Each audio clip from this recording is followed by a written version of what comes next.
اول غلطه بتعملها لما بتنزل لاي عميل هو انك بتنزل تتكلم معاه من غير ما تعرف عنه اي حاجه. انا كنت اول ما استلم خط سير انزل على كل العملاء اللي فيه، ابدا اتكلم واعرض المنتج واتكلم على السعر واشرح العروض، وفي الاخر اكتشف اني ضيعت وقت كبير على عميل عمره ما كان هيشتري، ولو اشترى بضاعتي مش هتمشي اصلا. وده اللي فهمته لما قدرت اقنع بعض العملاء منهم انهم يشتروا مني بضاعتي وفي الاخر ما مشتش عندهم.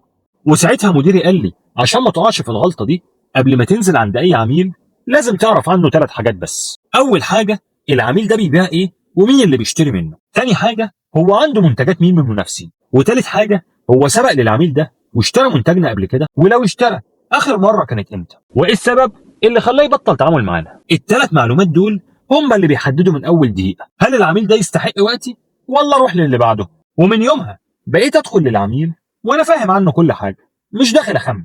ولقيت ان العميل بيحترم جدا المندوب اللي داخل يتكلم معاه وهو عارف هو بيتكلم مع مين.